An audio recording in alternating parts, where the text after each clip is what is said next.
Managers post-game. Cenk, Uygur, John Iadarola with you guys. I tell you that like you're not members. If you're a member, you know who we are. Okay, so I want to break down. I want to do 3 things in this post-game. Number 1, go over the funniest moments of the first night of the DNC. Number 2, read your comments because there's a lot of wonderful things in there, and I want to respond to some of your questions. Number 3, then go back to some of the specifics like Bernie's speech. Okay, first funniest moment was the farmer who took popping your collar a little too literally. He had the largest collars I've ever seen on a shirt, but that made me like him more. Because he's a real dude. Yeah, I don't know what kind of collar to wear. I don't know what kind of collar to wear. It made me want to, give him a hug. Like, it's gonna be all right, man. Let's go save your farm.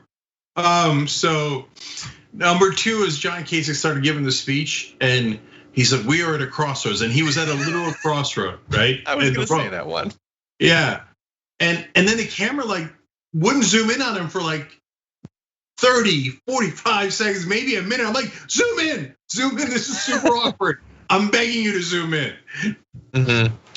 Well, no, so what was great about, first of all, I think it was actually like 15 seconds. It felt like an hour. But what was great about that was obviously 2020 feels in a lot of ways like the beginning of the apocalypse. He looked like he was the only human in the world.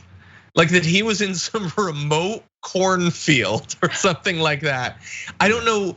I guess the image was just, hey, we're talking about a crossroads, let's use it. No, that's not good enough. You need a better reason before you wander off in the middle of nowhere to film an ad. Yeah, you're right. It did feel a little zombie apocalypse, like, and it's so funny the tiny little thoughts that linger in the back of your head or maybe in the middle of your head.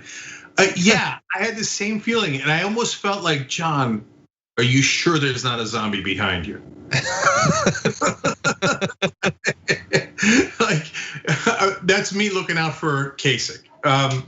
So then Klobuchar's mom jokes.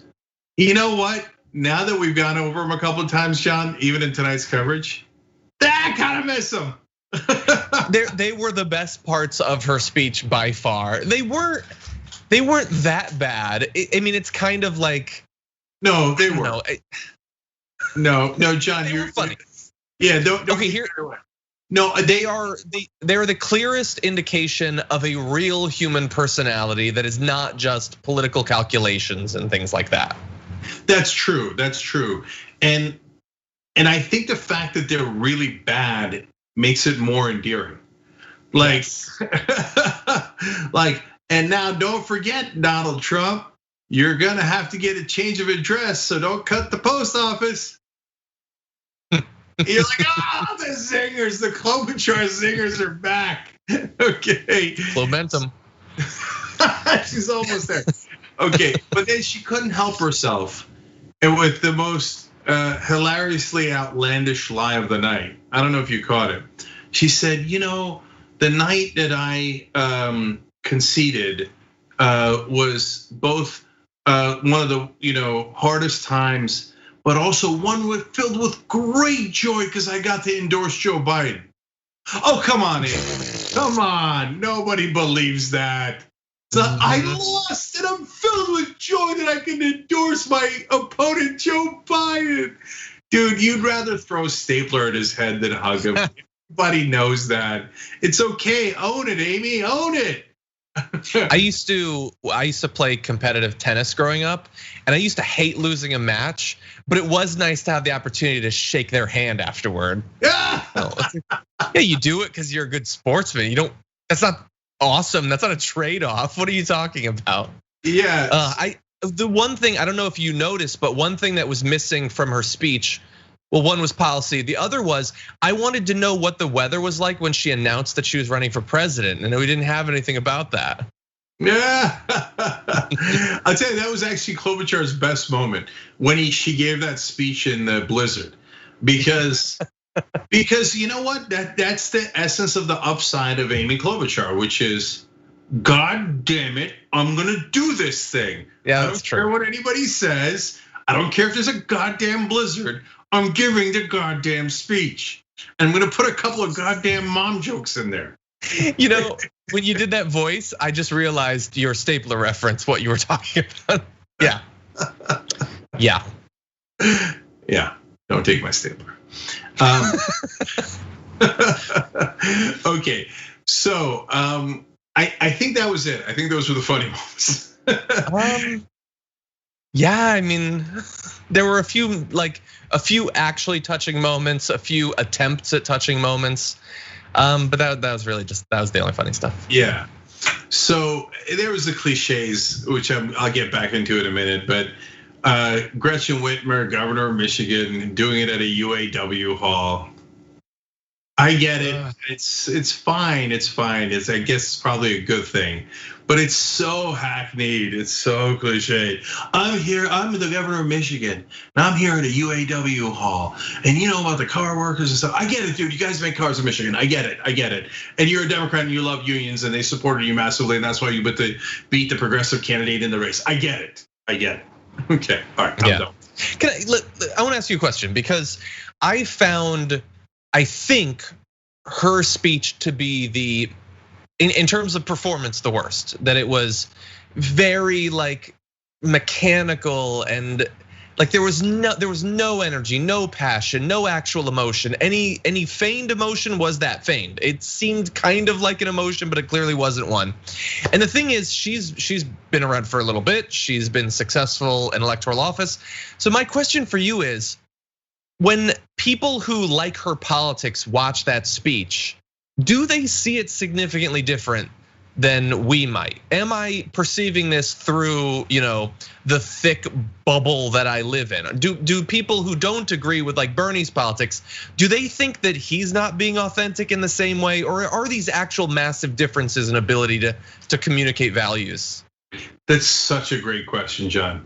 So my assessment is that most folks, especially non-progressives, generally speaking, have very little idea how inauthentic politicians are. So no. Let me be clear.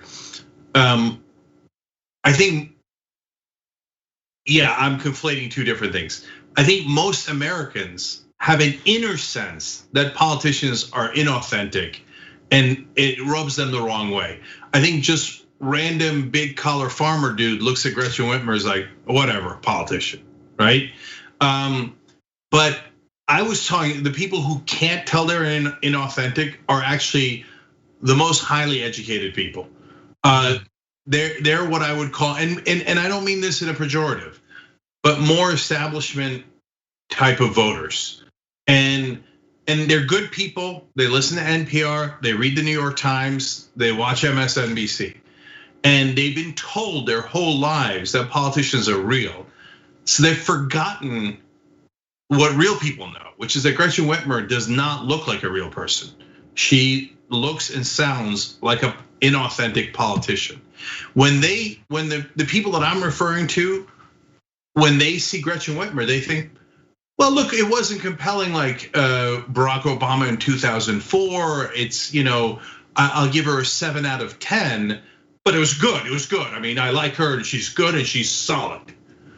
If I say, no, that speech was the fakest thing I've ever seen, they will get genuinely offended.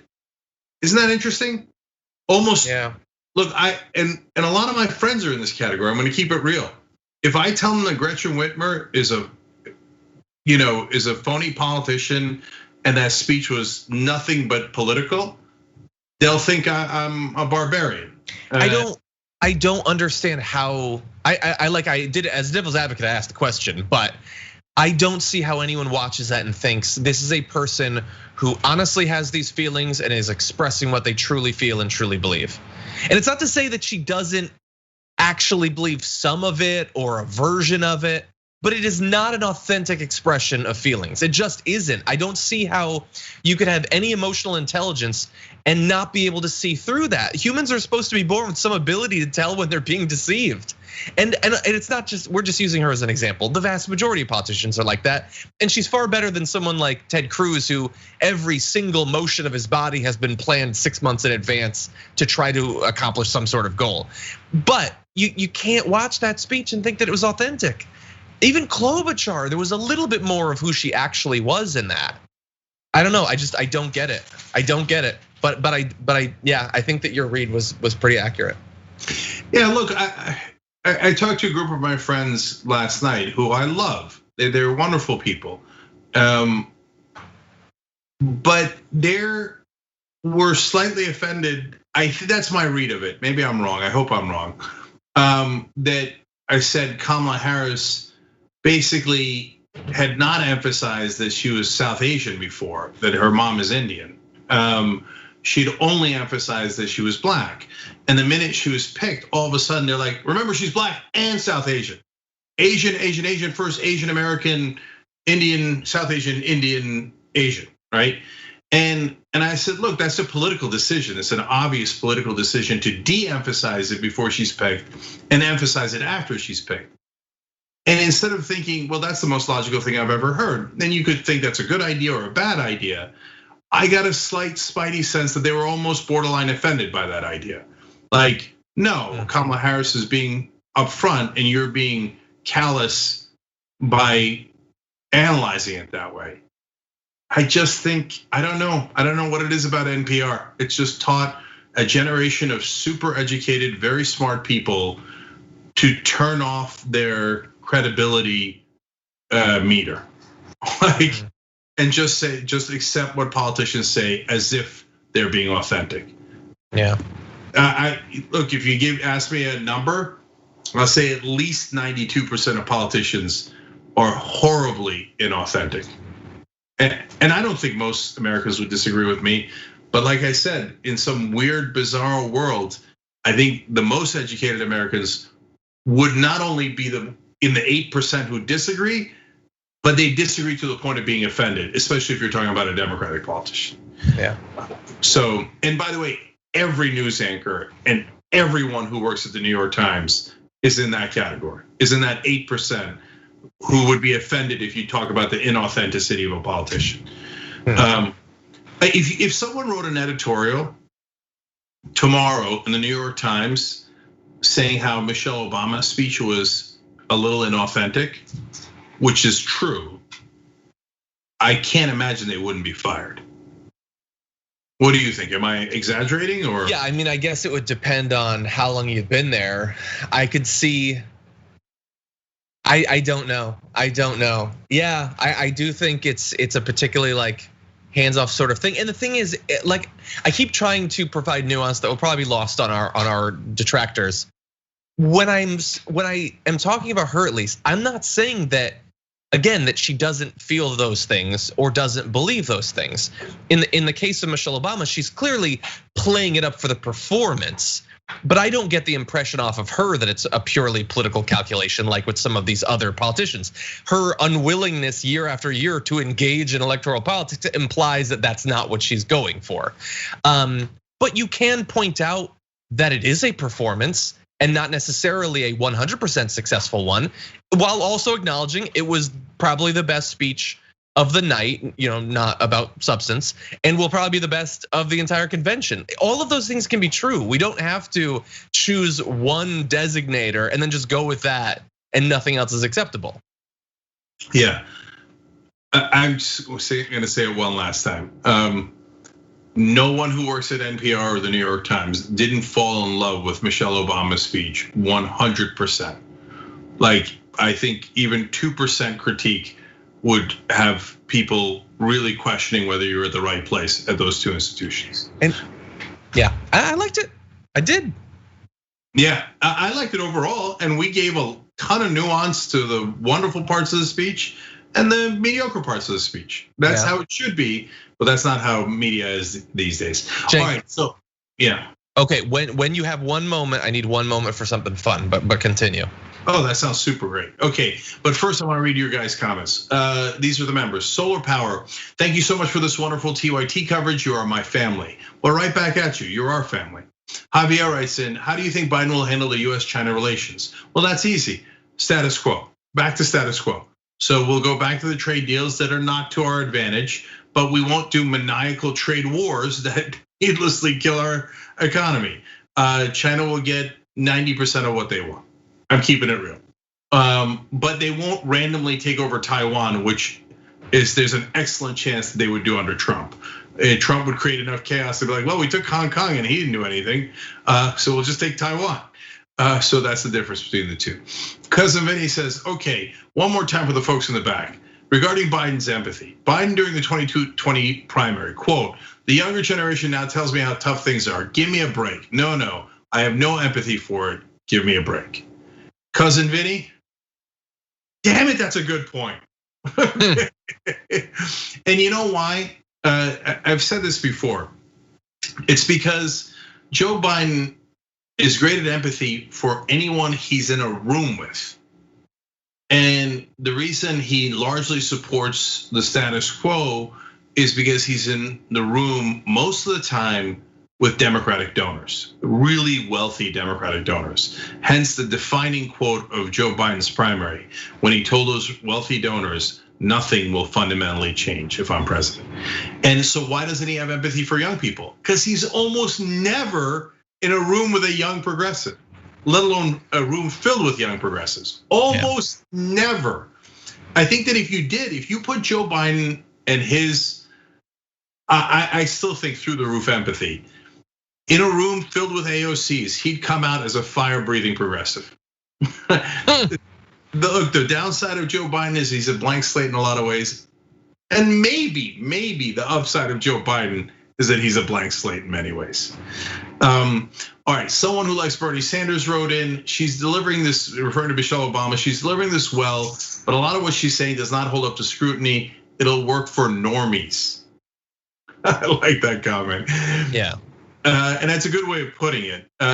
Jess, hashtag IMTYT, hashtag not me, us, writes in, watching and listening to Michelle Obama speak reminds me of how Melania Trump fails to meet those same standards of grace, genuineness, and empathy. Well, that's a great point. Yeah. Today, we did it was one of the last stories in the post game. Now, Rush Limbaugh and other conservatives are calling Kamala Harris a prostitute. Yeah. Okay, I mean, I'm trying everything I can. All right. Not to say the thing that is super obvious about the other person in the White House. Super duper obvious. Anyway. I mean, look, you don't even have to bring up the other person in the White House. Oh, all of a sudden, Limbaugh has a problem with sex workers. That's something that Limbaugh has an issue with. That's based on his travel plans in the past. Didn't seem like something that he had a big issue with. Yeah, if you don't remember, he took like a gallon of Viagra down to the Dominican Republic on a vacation alone. There are no giant Dominican Republican fans of Rush Limbaugh who can't wait to see him on their shores. Okay. Anyway. Okay. Yeah. Anyway. Let me keep going. The mathematician says Bernie lost the battle, but he won the war. And if Trump gets reelected, we'll be slaughtered at best politically and at worst literally. This country doesn't have a future, let alone progressives. If Trump is reelected, that's what Bernie was trying with this speech to get all the angry progressives to understand. He's 100% right. The mathematician is 100% right, and Bernie's 100% right. If we can push Biden, there is no pushing Trump. There's no hope at all for 4 years if Trump wins. Forget my, apocalyptic thoughts on what Trump is going to do. You shouldn't forget that. That is what he will do. But even if you got past that or you didn't believe that, at a bare minimum, progressives will be talking to a brick wall for 4 years. It's just intolerable. I can't stand the thought. Yeah. And while we're not mentioning that, we could also mention that the Supreme Court would cease to exist as a body where you couldn't predict literally every single decision it made for the next 10 to 30 years. So that's also a consideration. Yeah, that's right. And look, Ruth Bader Ginsburg is sick, and there's just Trump. Well, don't even think about it. We'll push Biden. And I swear to God, we'll push him as hard as humanly possible. But don't even think about not voting for the credible candidate opposed to Trump. Mike Me By writes in, your coverage makes me feel like maybe it's time to trust some media again, maybe. Well, you know what, I'll take it. Thank you, Mike, we appreciate it. Yeah. And it is tough to trust media for all the reasons that we've been stating. So, if we brought a little bit of trust back to you about people that can actually honestly deliver the news, then I feel absolutely fantastic about that, thank you. And last one, who's Biden? Me, oh right, writes in. Cenk, Joe is not a blank slate. His slate and record are as long as his political career. I think you're falling into the nice guy air. He's got too much. Well, I hear you on that. And we talked about his policy. In fact, we were I don't want to say the only show now because there's so many others that are progressive online now. Humanist Report, Secular Talk, Majority Report, Michael Brooks, obviously when he was alive, etc. Right? And of course, legendary Amy Goodman. But us collectively are the only ones who actually talked about Biden's policies. And it was not a blank slate and it was not a good look. But it goes to the same point I was making. Why did he agree with all these Republicans throughout his career? Because he was surrounded by Republicans. He was in a room filled with a Republican. Why did he agree with Strom Thurmond? Because he was in a room with Strom Thurmond. If he was in a room with a guy who hated Strom Thurmond for being a bigot and a racist, then he probably would have empathized with that guy who was against Strom Thurmond. That's who Joe Biden is. So his track record is clear, but it's influenced by the fact that he was a creature of Washington, and that's what Washington is. So we only have a little bit of time left. So John, fun point or question? Yes, fun in a sad way. So we've just finished the first night of the Democratic convention. The Republican convention is coming up soon, and we don't know that much yet about who's gonna be speaking there. But during this show, I saw some breaking news exclusives provided by Breitbart about a few of the speakers who are gonna be at the Republican convention. Cenk, would you like to make a guess or two? What are your guesses as to who? I've got 3 people, 2 go together, 1 doesn't, who are gonna be speaking at this event. They're not the easiest guesses, I will say that. I rate this as a medium to difficult, but who are some of your guesses as to who could have been the Breitbart exclusive? Okay, I definitely have not seen it. I have one definitive yes, Diamond and Silk. I tricked you with that one. The fact that it's a couple, it's not those. No, it's another couple. Silk, the minute you said anything about who's speaking at the RNC, but when you said it's like they're paired together, I was like, oh my god, I was right. Well, no. So Diamond and Silk, I'm sure will be there. The pair that I'm talking about are a different pair that has been in the news over the past 2 to 4 weeks or so. That Republicans would find appealing, considering what's been going on in the country. It's a tough one. I will grant you that. Any couples spring to mind? Oh my God, Stephen Miller and Kate Miller? That's funny, but no. Think about couples with particular props in their hands. I wonder if anyone in the chat gets it. This is a tough one. With props in their hands that you made it look like guns. Is Dana Loesch dating someone that I'm not familiar with? That is funny, probably, but no. Okay, so this is Don Jr. and Kimberly Guilfoyle, but that wouldn't be funny. Hard. No, they'll be there. This is the St. Louis couple who pointed guns at protesters. They're speaking at the RNC. They're only known because they pointed loaded firearms at peaceful protesters. They're speaking at the convention. No, but it has to be pointed out. They pointed the weapons and freaked out because the peaceful protesters were black. Yeah. Yep. So, and they got arrested. Like what they did was illegal. And Trump is like, oh, you did something illegal, but hatefully racist? You're it. How is that a person who speaks at a convention? That's unbelievable. Yeah. No, John, I gotta give it to you. No, you totally surprised me. There's no way I would have guessed that.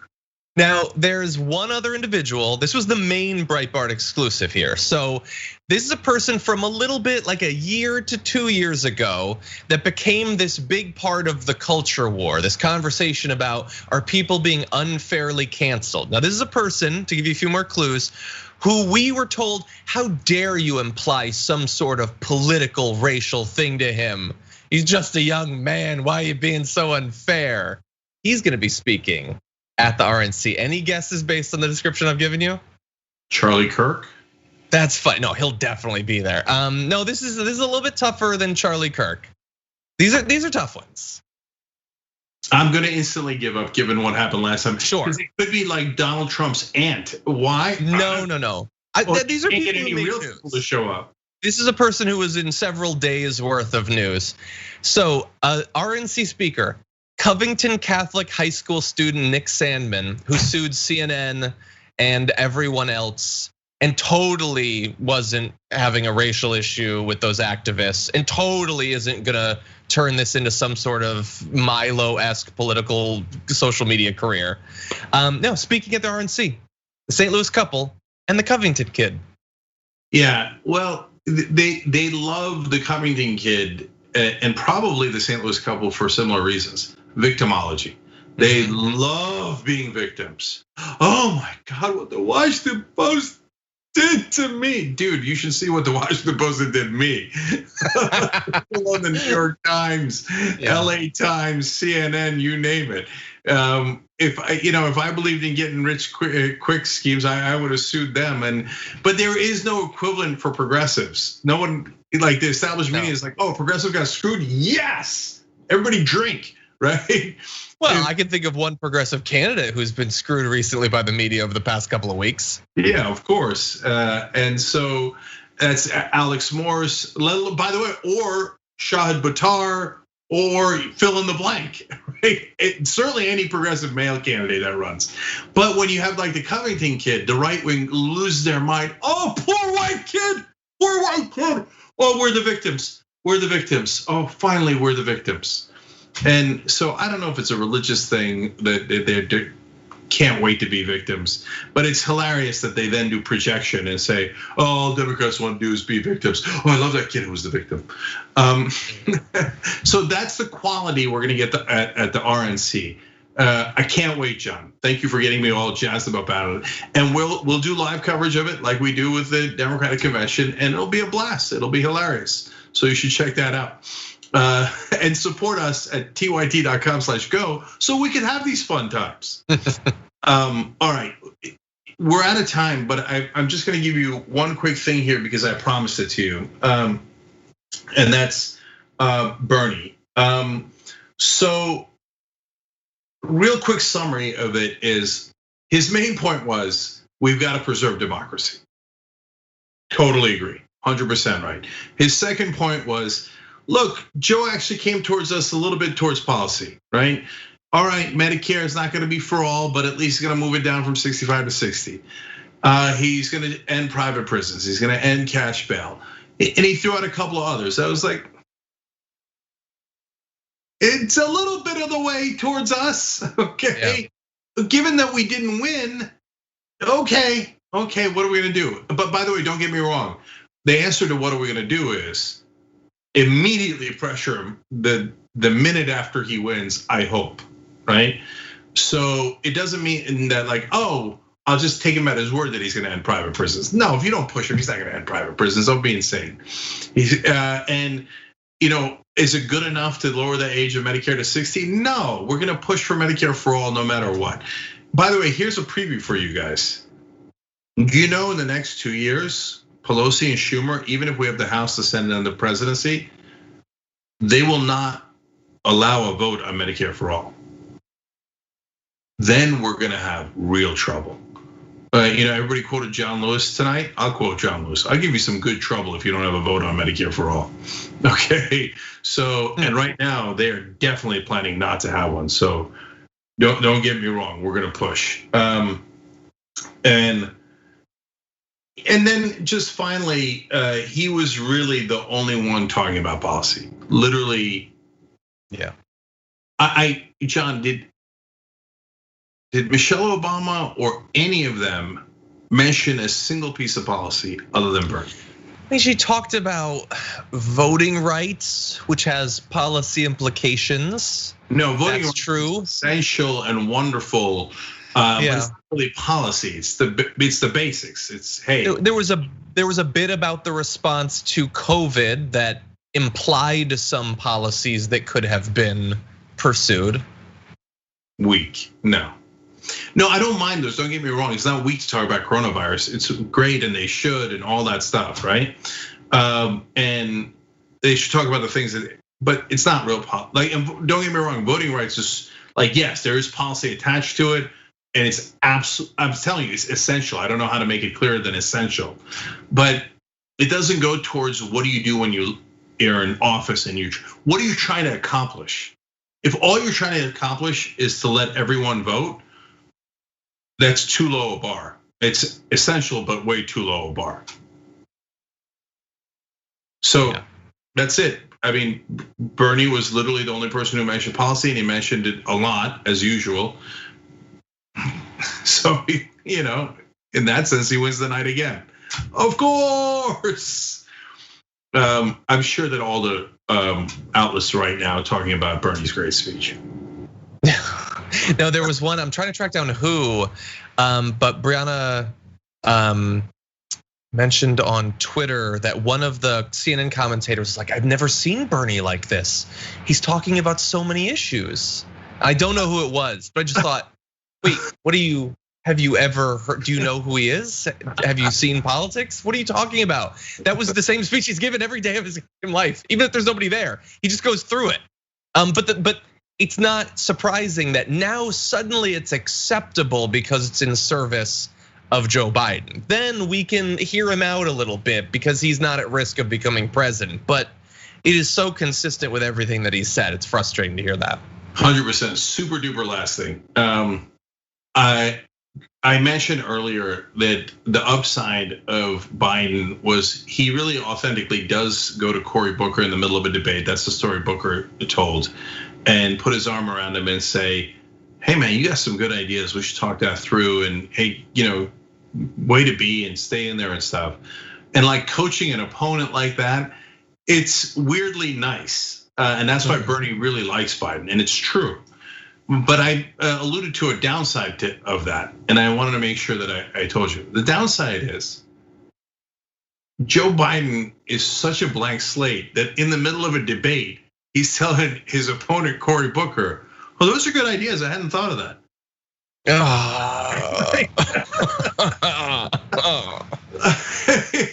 Joe, you're running for president. You should have thought of all of that, right?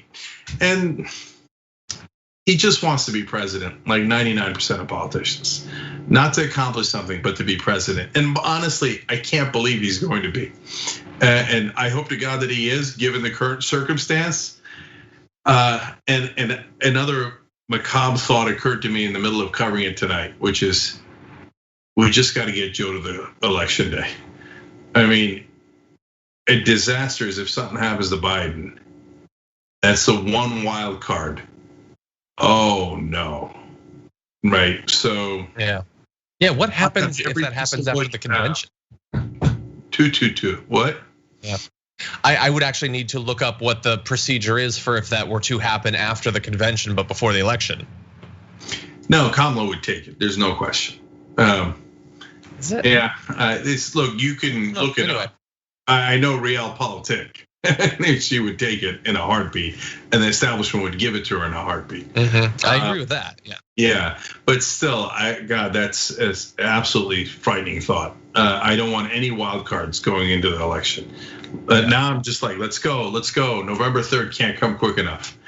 All right. Thank you, John. Thank you to all of you who watched. Thank you to Asher and Skip who produced and directed tonight. Much love. We'll see you tomorrow.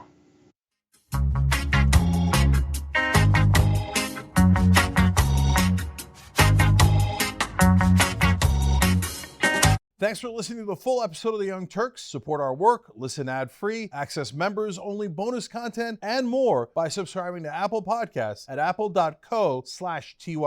I'm your host, Cenk, and I'll see you soon.